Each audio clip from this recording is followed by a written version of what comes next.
Thank you, Madam Speaker. I also want to start this off by thanking the three members of the JBC. I really do believe they've done a phenomenal job.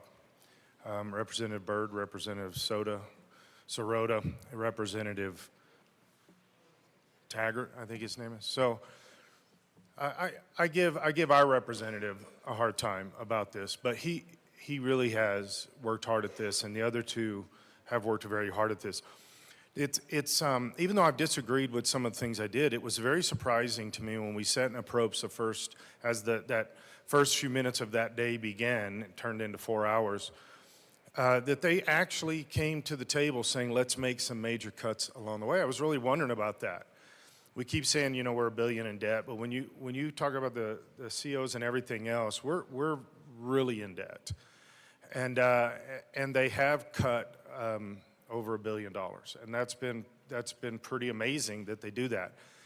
I was thinking about this. If you take any one of us in this room and you say, okay, then you build the budget. First, most of us in this room probably couldn't.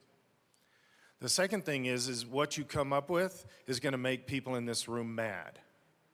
No matter what you come up with, nobody in this room is going to like the budget you present. And so we just pick 3 people to be sacrificial lambs and say, oh no, you do it for us, and then we're going to tear you apart the whole time. Now, with all those nice words said, I'd like to switch gears just a little bit. Here's part of the problem is what we did is we handed them, first the governor handed them a budget that he said, here, this is balanced.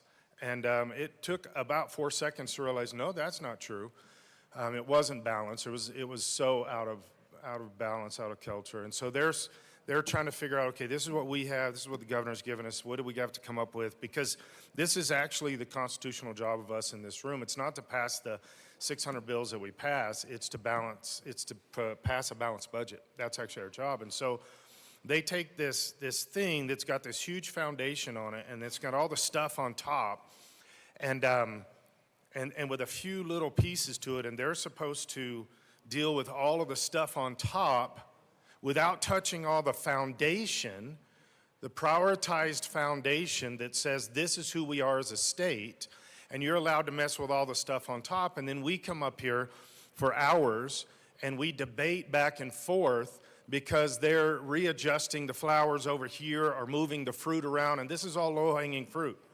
And that's what they're tasked to do, but that's not really what we're supposed to do as a body.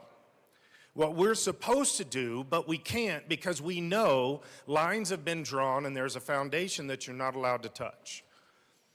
And so then we come in and we get irritated with them and we're back and forth and let's they move the picture from this wall to this wall and we say no, it should be moved to this wall. There's not really major changes going on because we're not allowed to change the philosophical and ideological foundation of this thing.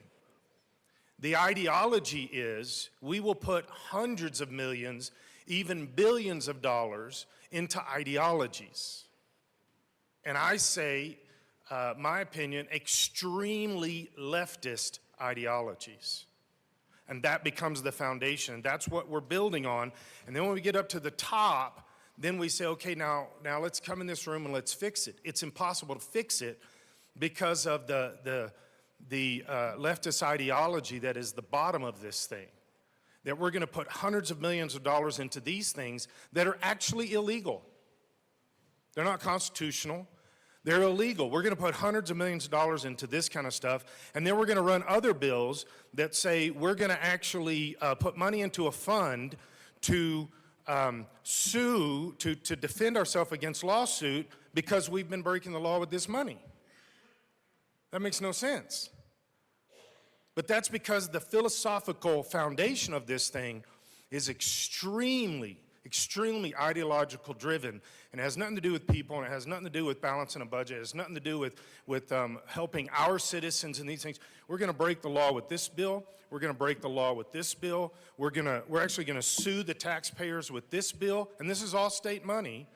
We're going to make it easier to sue Trump with this bill. We're going to do all this stuff.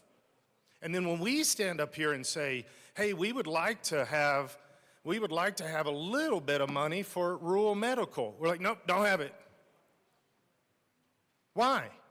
Because we've got layers and layers and layers of a ideology that we're not allowed to touch, because that's already been a given. This is who we are as a state. All of this stuff is just trimmings that we can move around and play and do stuff, and then we're supposed to cut $1 billion plus from all of this little stuff up here. When the budget in just this last administration has almost doubled to over $40 billion, while our people are struggling to buy houses, our people are struggling to keep their jobs because those are being pulled out from underneath them, funded by the state, but pulled out from underneath them. We're destroying our own medical industry within the state so that we can fund ideology of medical. Not real medical, not real needs, but an ideology that says these people need these surgeries or transitions or whatever. That's ideology. That's not based upon reality. It's based upon mental health issues, but the people that need true mental health help, no, can't do that because we don't have the money. We don't have $500,000 here or $1.5 million here. Why? Because we have spent billions upon ideology. And we can't budge on that. We can't move on that.